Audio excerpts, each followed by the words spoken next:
Hello, everybody, and welcome to the Learn Dota 2 League Holiday Season 2025 Minis. This is the last match this week from the Coplice lineup, taking on Jaso7. 5 seconds remaining. And you know what? We got a lot of games to get through, so let's do Radiant this. team ban. It's been a very good day for Coplice lineup so far. That much is absolutely certain. Just completely walloped the Watkins team and had a pretty good run against the Hollywood lineup where they ended up with the Duke.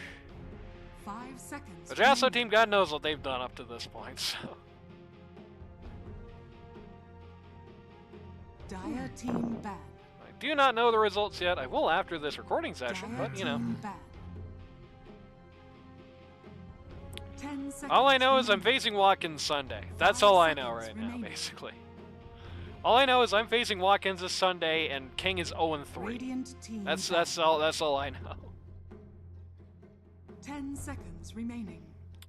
No Dawnbreaker, no Zlace.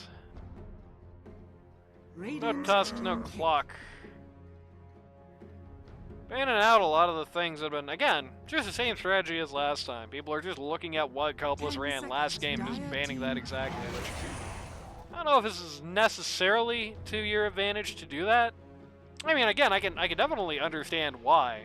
But it's like, that Pangolier game went the way it did because it was a very, outside of the Jug, who kind of failed to launch in a lot of ways and was unlucky in a lot of other ways. It was a very good Pango game. You know, you just can't ban out those heroes without the context. I don't think. I think that's a tough thing to do. I'm not believing in this Furion thing.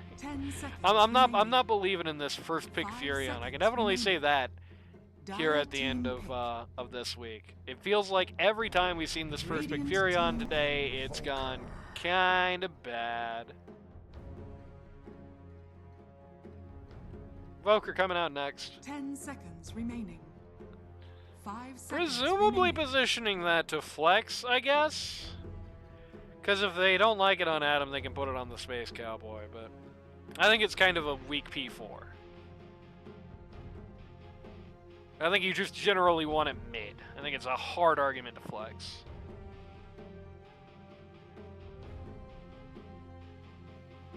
Three heroes up.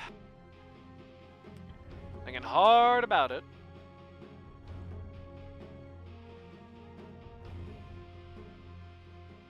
Radiant team. Snap up next. Snap and Jack. 10 seconds remaining. 5 seconds remaining. Might be a core Snapfire. I think every time we've seen Snapfire so far this season has been a core, though that makes it a little bit less likely. So they've got an interesting lineup so far on the Radiant in terms of how they like to do their damage. Slardar, pure physical damage, breaks your armor. Chikiro, pure magic damage, likes his Macropire. Snapfire breaks your armor even more or launches artillery. So whatever's good for them at a particular moment. They've definitely got, it's going to be hard for like a boss 3, a traditional boss 3 build against this team. Gonna pick up the Void Invoker here, which is, I don't know, it's kind of scary against a line that looks like this. The Quab less so. The Quab might be able to temper that a little bit, but it's like, right now you're putting up Chronos. Really, all the Chronos you're going to get this game are going to have Slardar in them. That's the good news. The bad news is that it's going to be a pretty hard ask to get the other two guys in there, and a Snapfire ult or a Macropire will absolutely ruin your Chrono. Or, God forbid, make it worse for your team than it is for theirs, which is not good. Not good, not good, not good. Scary Void game so far. The Quap I liked as an accoutrement to it, and is going to be flexing out the Invoker, which, you know, okay, no, actually I don't like that. Why are we flexing out the Invoker for the super late Cataclysm, but DK is a good response here. Will be a hard ask to just drop the Chrono on, unless you can also scream at him, which is a lot of resources to put down, and that's probably not going to be their pause one. Another armor breaker to work with the Slardar, potentially, if he goes with the Green Dragon, which is going to be like negative 15 armor for everybody. 5 seconds remaining.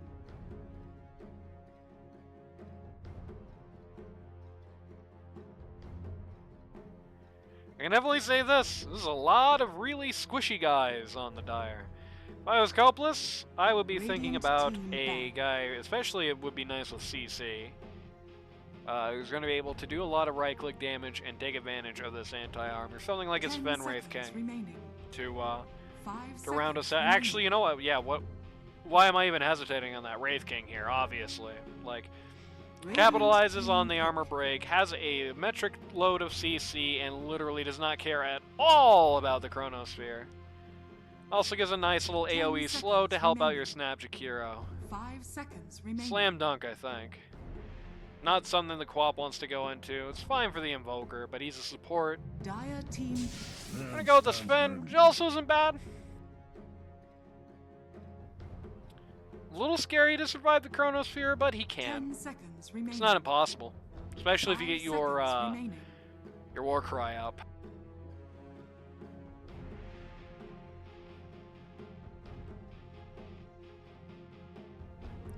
I like the Wraith King better. That's certainly not bad, though. Just gonna put whatever this is in a tough spot. Whatever this is going to have to be tanky enough for everybody. Probably pause 3. It's going to have to be tanky enough for everybody. Right? Like, it's going to have to be dealing with this fizz damage in some way, and there's just not really that many great options for that. Pit Lord will help you to a degree, but he isn't that great about dealing with anti-armor. This guy isn't going to help you at all. Select your heroes. This guy's going to deal with if things go well anyway, he's going to deal with the fizz damage that's hitting him. He's going to do well with the Dragon Knight. Or the Sven. He really gets a choice of one or the two in the fight. Which is kind of an awkward place for Viper to be. And he is really not going to help the Furion, the Quap, the Void not just like explode. Also, I think it might be a pause 5 Viper, which is not going to help that anymore, really. I don't actually know what the Jaso team's assembly looks like, but I think I can vaguely guess. Prepare for battle. The only thing I've really got is Space Cowboy is definitely going to be a support on this lineup. Everything else, God knows. Might be Jumpman as a Herald mid. Probably not. It's probably going to be Adam here. Why, thank you. 30 seconds Oh. to battle. Slardar's going to walk up here, kill here, get stunned 1,000 times and die. Awkward start for the Coplice team. Just gets caught going up there.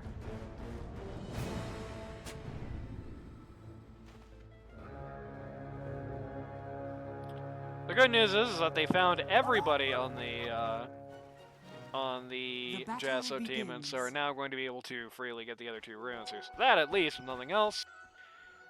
Quick roll call the Coplice team, because we've already done this 2 times today. El Mapache, that's Hulk. Pause 1 on the Sven. Pause 2, you've got DJ Bread and Butter on the Dragon Knight. Pause 3, Clone on the Slardar. Pause 4. You've got Young Master on the Snapfire. Pause 5. You've got Jakiro being played by captain of the team, Coplice. On the other side of the coin, on the... okay, it's going to be 3 Viper. Okay. On the Jaso lineup, pause 1. You've got... I'm going to assume it's going to be Void. It'd be kind of crazy to have pause 5 Void, I think. So, pause 1. You've got Jaso7 on the Faceless Void. Pause 2, you've got Adforum, also known as Ari, also known as Quap.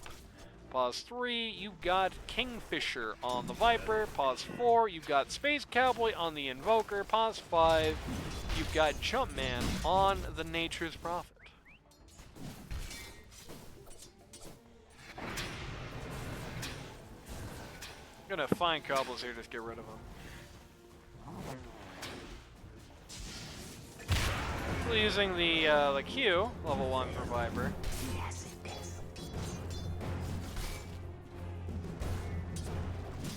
what you see people doing right now, but I definitely think there's still some merit to the idea.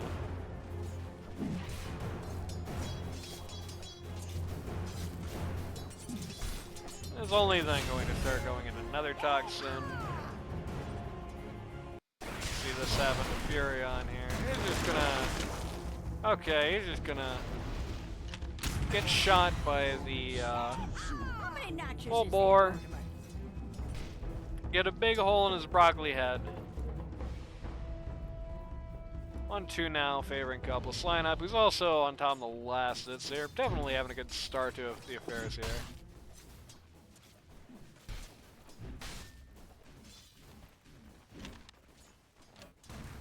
Oh, it's 1-2 against them, but you know, they're still having a good start to the affairs. They're still winning the last hits.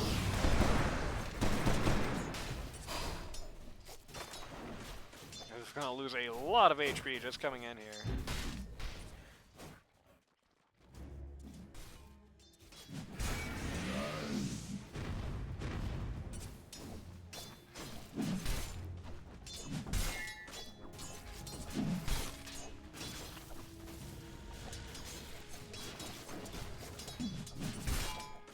Very slow and steady lane at bot right now. Both guys just kind of casually hitting those creeps.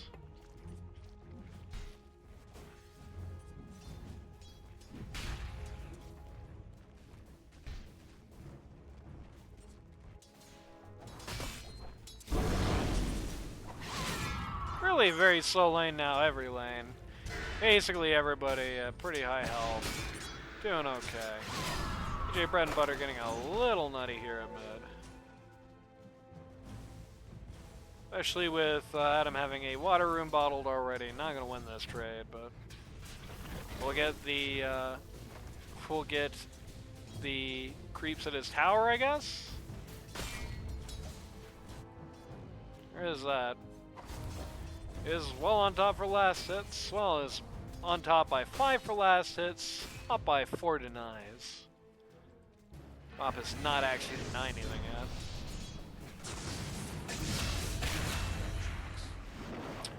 Dire supports die in 2 lanes. Jumpman and the Space Cowboy are going to eat it at the exact same time here. Void looking... Oh no, the cookie comes out the wrong way. Slardar pathfinding around the tree at that point. Bit of a shame because Jaso is almost slightly dead there if he goes in, but he's not going to be that... Oh, dodges the full bore. Not going to be that happy walking like a lane anyway. Still pretty low. Never mind, he's pretty dead. I assume trying to bait out some skills there to time walk off, but they give him the chain stun and he ends up going back to the shower. Shoutouts to Mac for the good luck. My other non-Dota viewers here to preserve the streak. Again, I showed this at the top, but if you want to get some Anani action off season or off your days, I do Monday, Wednesday, Monday, Wednesday, Sunday streams, no matter what's going on, LD2L or not LD2L. So tune in for that. Do a lot of different things, have a lot of fun.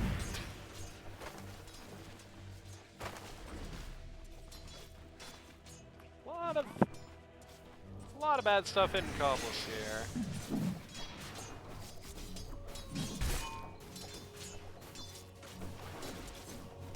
Sven and Viper tied up for their last hits. They're going to drop the fun on Viper here. Chain stun, and he's gone.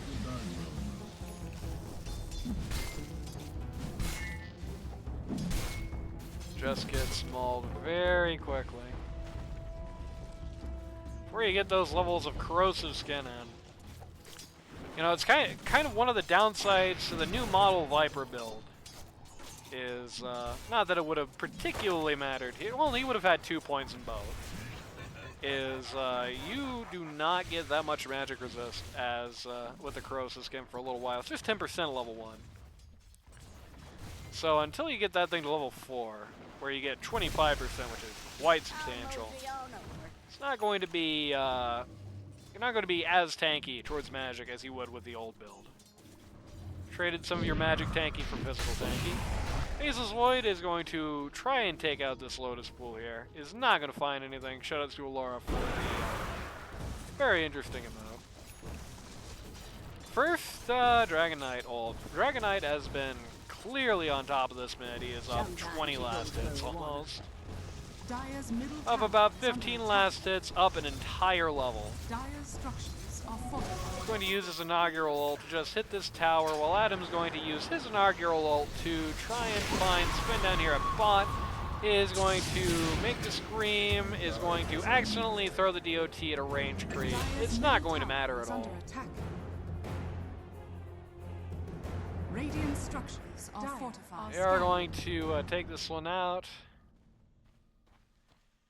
Oh, Bliss wants to secure the wisdom here, is likely going to die for it, but Dire's he will middle get tower it. has fallen.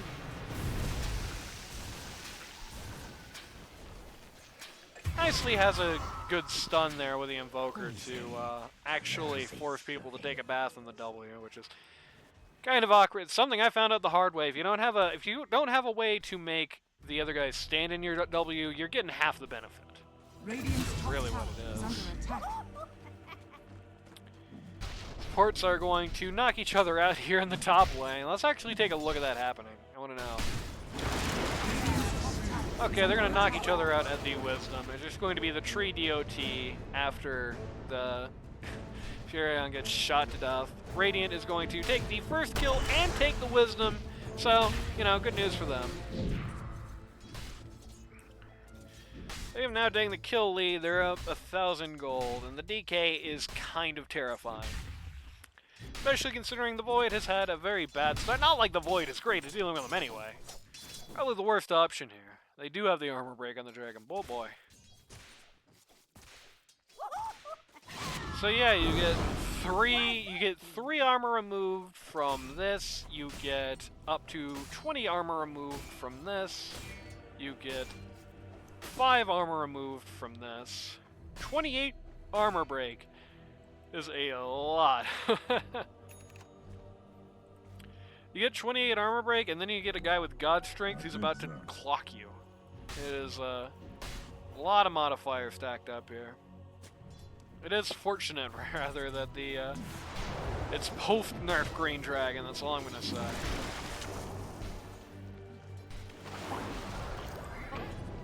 Playing aggressively here at top. Slardar does not have the Blank Dagger yet, but you wouldn't know that with the way he's going under tower here, successfully even. Takes out the poor Jumpman, has lost really nothing for it. This lane is a big pile up, and just the Furion here has not really been able to help this lane out, basically at all. It's just still getting hammered, really. Void has 32 last hits. He's 10 down from Slardar. He's 30 last hits down from the Dragon Knight, which is pretty crazy. He's also 2 grand down from Dragon Knight. At the very least, this looks like a pretty safe Chronosphere. Just one. No way. He gets out. The Slardar, he got out of that. Space Cowboy doesn't. Okay, it was crazy talk for him to go back in. That was insane greed on Clone's part.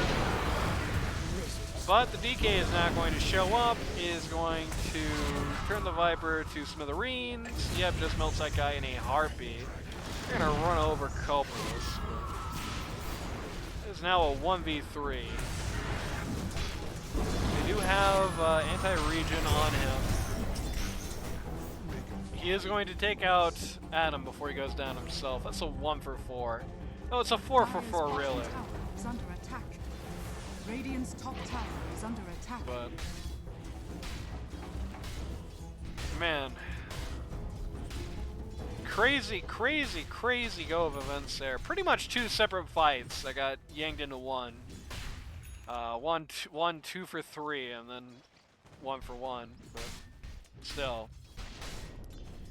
1,000 gold swing towards the Dire, pretty much status quo on XP. Just a couple hundred changes hands, really.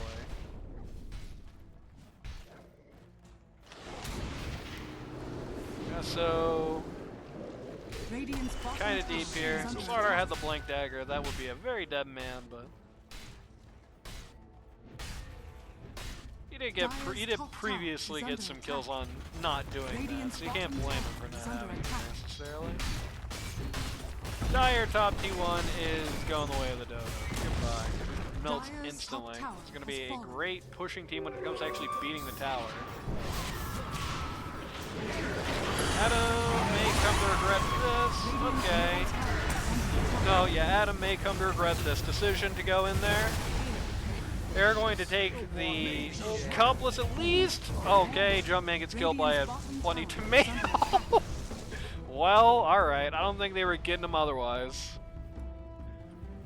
I mean, it sucks it had to be Tomato getting the kill and not DK, I guess. But, you know, it's better that than no kill. Space Cowboy says I'm turning invisible, and Snapfire says camouflage does not protect you from artillery, as it turns out. Dire's middle tower is under attack. Kingfisher has been basically solo. It was pretty bad for him in this lane, but he is basically solo down bot now and has been just completely free farming. Actually outpaced where Sven is, which is a little nuts. Nearly a quap again.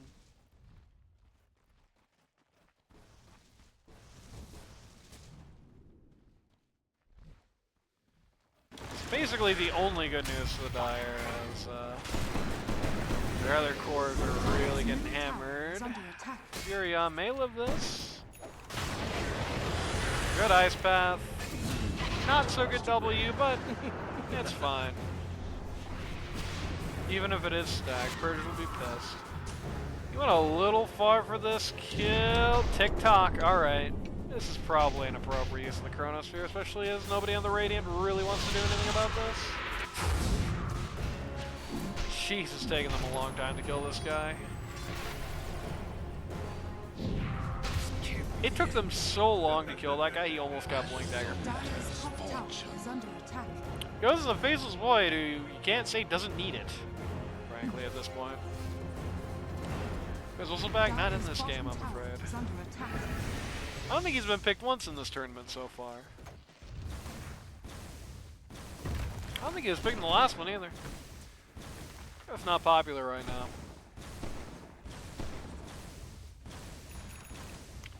I think the thing is, right now, it's like, Pause 3 is kind of in a box, and Bristleback doesn't fit in that box. Like, right now, you really want your Pause 3 to be, I think usually you just want your Pause 3 to be Saze or some kind of utility, and he doesn't really do that. Like, Slardar does do damage like Bristleback does, but he does have, at the very least, the utility of having the ult that sees through people and having the big AoE stun. All Bristle does is damage. That's not usually what you want right now. You want somebody to save your other cores. You want somebody to be big initiate or counter initiate. You want somebody to have big utility. And he doesn't really follow any of those. He's not in any of those windows. Dire are scanning.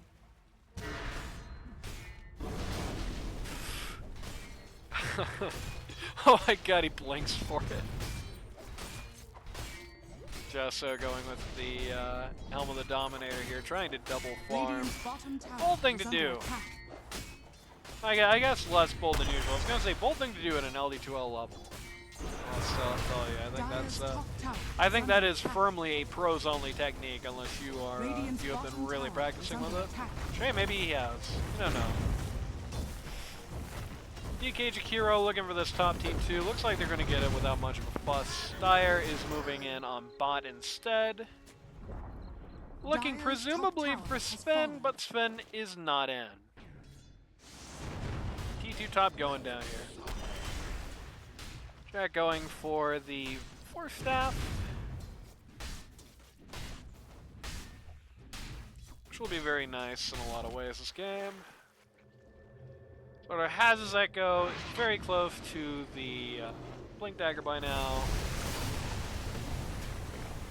The artillery strike on Viper actually really doesn't do that much. Good chrono here. They use all the buttons on their keyboard to throw spells into that, and as a result, they're going to get the DK very easily, which is very nice for them at this point in the game. trying to micro the Centaur in this fight. The Radiant's doing a good job of managing that. So 2-0 here. Tigers get to take 2. They lose nothing for it, or they lose nothing for it rather. Get 2 and take D1 mid. So good sequence of events here. I think trying to drop a lot of pain on the Viper at this point is kind of bait, because this guy does have, at the very least, he has 20% magic resist and he has raindrops at this point. So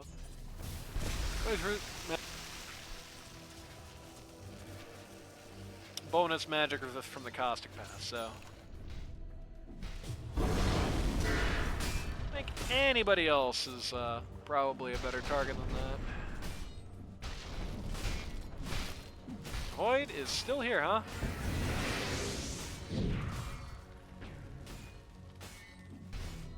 You don't really have any great way to get him right now, though. Slardar is not in attendance. Well, he's in attendance, he's just a little too far here. I am glad he took the Harpy Scout just to watch his retreat. We're being smoke here, looking for something. Radiant's top tower is under attack. I see Void. He is right under Obs here. And he just jumped too.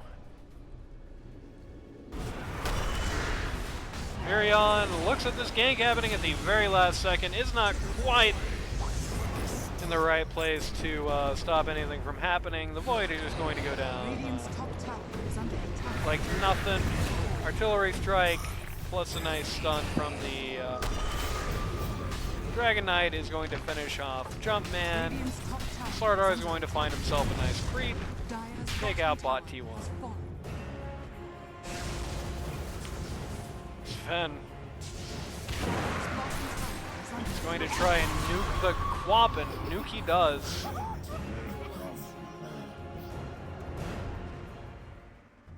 Takes her out basically instantly with the God Strength. That's a little scary, to say the least. Soldier's fortune. It is, you know, it is 18 minutes, and a pause one just won the 1v1 against Quap, and he's not like an early game one or anything. That's a little frightening.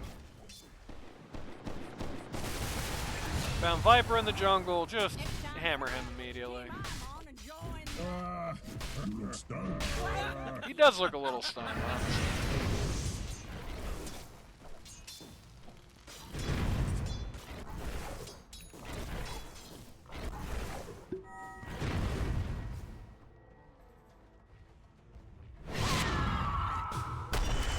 Oh, Quap.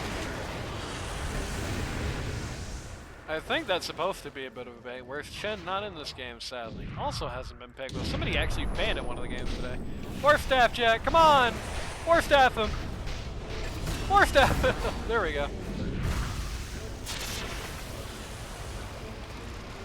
And Jakiro will now be the recipient of this gank. Does take the kill. Unfortunately, Viper used the Viper Strike to get the kill quicker there and does not have the ability to drop it on Sven or DK anymore, which is really not good.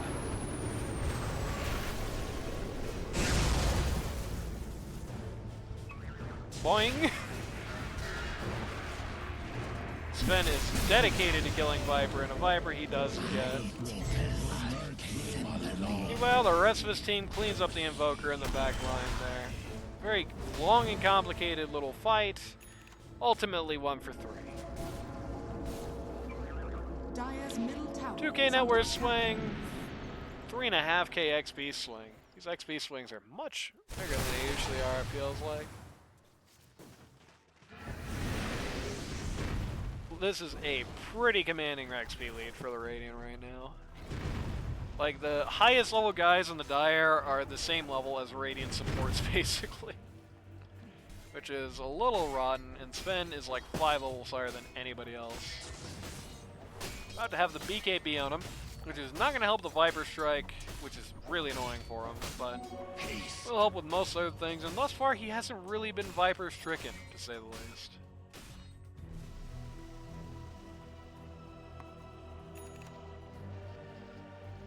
They see somebody is doing these ancients. It's Viper, not really the most valuable target in the world, but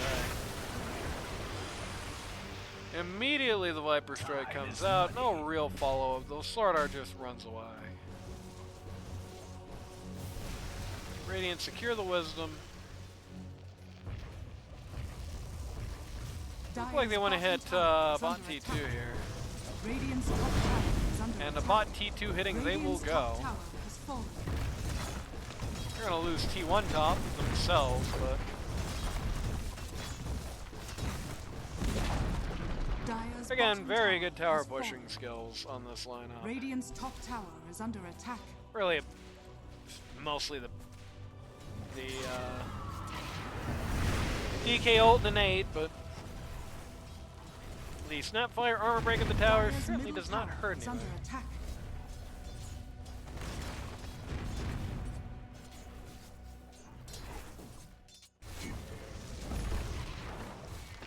They were definitely thinking about dropping that chrono there. I don't think they really get the kill on him. Dire's middle Here tower they is do. under attack. That Sardar actually almost TV'd out. That would have been a crime against humanity if that had worked.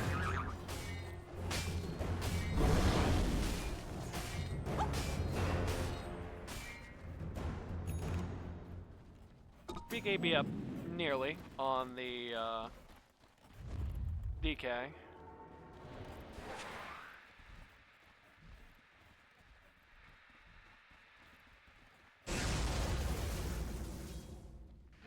I have this stupid creep at the Tormentor, but it's not going to turn Radiant off from doing it. Who take it in mere moments. Shark goes to the Jakiro. Clever Sunstrike there actually almost gets rid of the Snapfire, but she lives it.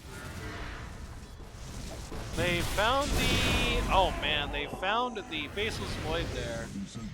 And before he's able to get out or do anything, they actually just orchid him. He does not currently have a way to deal with that. He's currently building the BKB. Viper finishes up the heal of Disco. Me.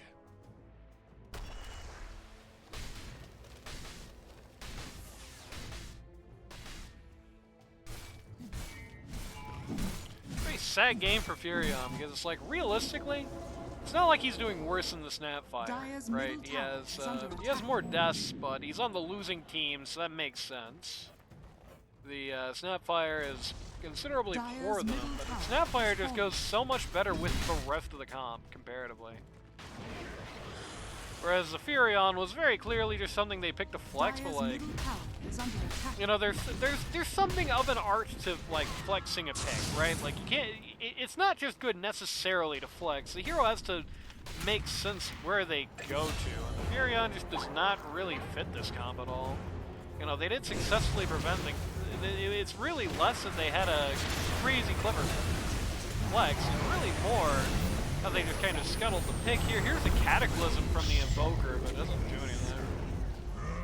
4-0.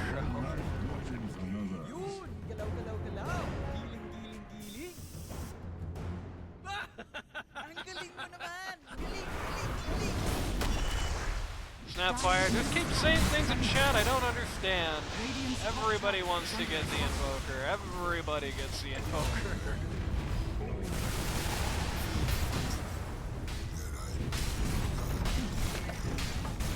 There is coming back soon, and outside of the Invoker they just killed, we'll be coming in something of a wave, like a cohesive way, so you do want to be careful about this push, not overcommit to it. Radiant's top tower is under attack. Very unfortunate time for that backdoor to come on, huh? But they're going to take it in the end. Well, no, they're not going to take that Rex. Chrono on 2. Void is stunned in the Chrono. He's going to get hit by the DK and is actually going to die before he does, which is really sad.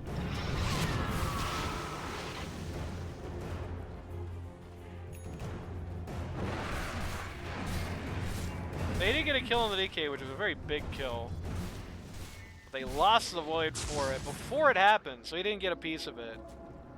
And he's almost down to the supports right now. Who is this Sven? I do not know. I am a desk. I don't know the players in this game. So farmed. Are you okay? That's true. Radiant are He scanning. did a very good job of right-clicking creeps, especially compared to the other guy. So manly.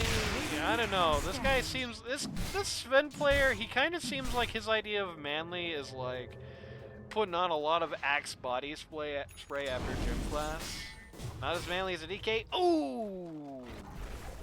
Oh! Got him. DK is a dragon, but he's also a man. You know, it's like, okay, you know the Trogdor backstory. He was a dragon, or he was a man. Then he was a dragon man, then he was just a dragon. DK is like a dragon man all the time, which is, it counts, is man. I guess really he's a man half the time. I guess like 2/3 of the time, and he's a dragon the rest of the time. But he's more man than dragon, is the important part. So I wouldn't disqualify. That's my rule. Like saying Centaur is a horse and a man. Well, Centaur is always both of those things. The DK, like, does this man look like a dragon to you right now? Is this man dragonly? Didn't think so. I'm ruling in favor of the DK here. Everybody's jumping on the Slardar here, but unfortunately for these guys, they do not have much to deal with this BKB. Radiant's gonna show up from the Twin Gate and just take out the 3 and under club with a nasty thought. Is a downside to the Viper, and the new way people build him has not really changed that. This hero is all tempo, and if you're not in the driver's seat as Viper, you're nothing as Viper. All you are is an ult. A soldier's fortune. Very good ult. I think even now still underrated, but just an ult. Ain't gonna do all that much for it. Radiant's middle tower is under attack. Great. Dire are scanning. The downside for the Radiant is that their waves always look bad here. Like every time we're looking at these guys, we're just looking at some bad waves. Furion snakes the Wisdom. Like the whole reason that push hit mid was bad is because the wave was, you know, the Dire had cut it at some point. Furion, presumably Furion ult. Might finish the job. Aegis hits the ground. Sven says, "I don't want this bullshit." Dragon Knight picks it up. Not like he's dying particularly often either. None of the cores on Radiant are really dying. The Dire do have some kills, but it's like just over half of them on the cores. Okay. So they are killing the core for the majority of the time, but still, most of those deaths were rather early. This is not going to end well for poor Mr. Oh! Ooh, just barely doesn't make it out. I think Furion might have actually canceled that TP? He might have made it if he went for it, but ooh, that was close.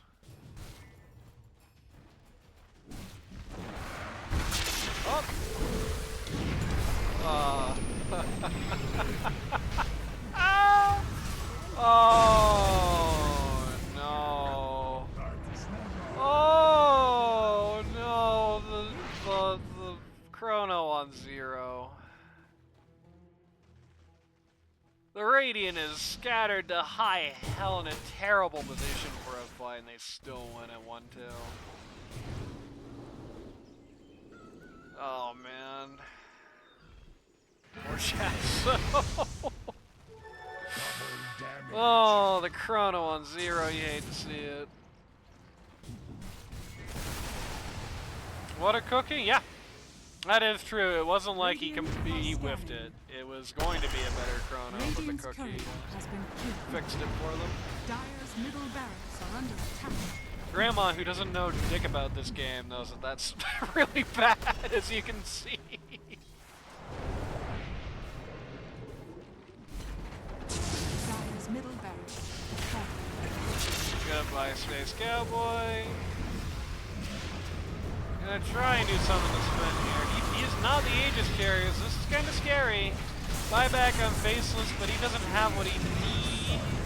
He's gonna go down. He is going to take out on the Pache. But no avail, no dodge. Or one. Haven't taken the Aegis. We only have one buyback. Hey, Adam is going to get a kill on the Jakiro the back once or so. Try to solar crest him, that item doesn't do that here. Dire's bottom barracks is falling. But you know what? That's something.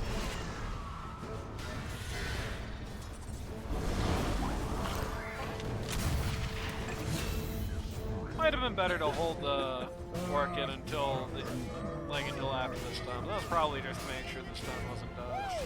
Dire's middle So you know, it's just ideal stuff. Viper bravely TP's in front of everybody and spits at them once, and that's his contribution here.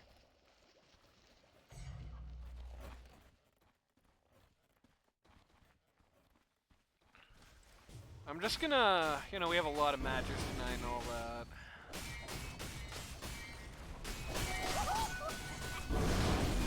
Still a minute on the Aegis on DK. They do not have the, oh, they do have the outpost over here. It's just risky to TP too.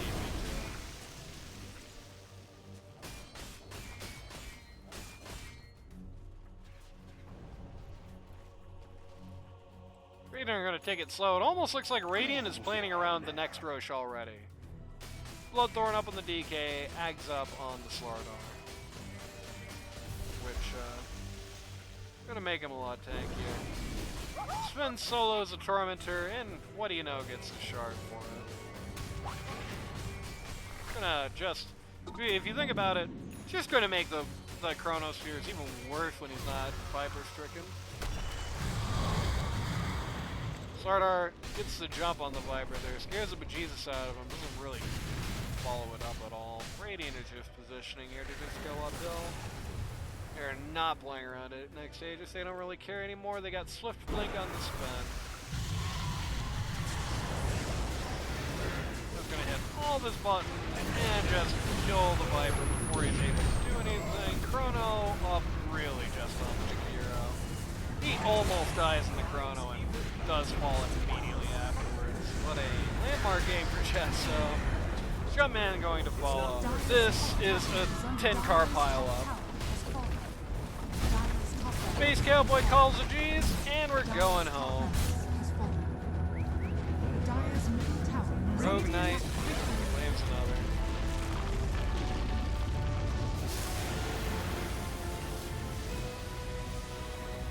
I mean, this is what a mostly proactive draft strat's gonna do for you sometimes. The Coplice team had a, you know, I always talk about proactive and reactive draft, and I do think it's usually best to balance them. In this case, Coplice did lean on the side of a proactive draft. Really was just building around this theme of, like, breaking armor, and to a lesser degree breaking the magic resist as well, with this lineup. And the Jaso team really did not have the right tools in the toolbox to deal with it. The Faceless Void was like nothing this game. This guy didn't do anything. This really was pretty much the Quap Show co-starring Viper, for the most part, at the end of the day. You know, they were the only people who were able to get anything done on the map, and they couldn't win the 4v5. They couldn't win the 4v5, and Sven was free farming during the entire 4v5 phase. And then it turned into a 5v5, and it was Happy Land. I mean, it was just like a rough... Let's look at the damage output, shall we? On one side, you've got Dragon Knight with 26,000 damage. You've got Slardar with 13,000. You got Sven with 24,000. And you got Faceless Void with 8,000. Literally a third of Sven's damage output, which ain't great. And it ain't on him, necessarily. It's just a really, really, really rotten-looking Void game. Even without the DK. They didn't need it. They did not need the DK to survive the Chrono. The Chronos were just... I guess they had the confidence, and they were right to have the confidence, that the skills and the items and everything that they had would be able to get them through it, and it was. I think the only one of the cores who actually ever died in Chronos Lardar, and that was it. So, rough go for things for the Hack Kids. Either way, we'll see what happens next time.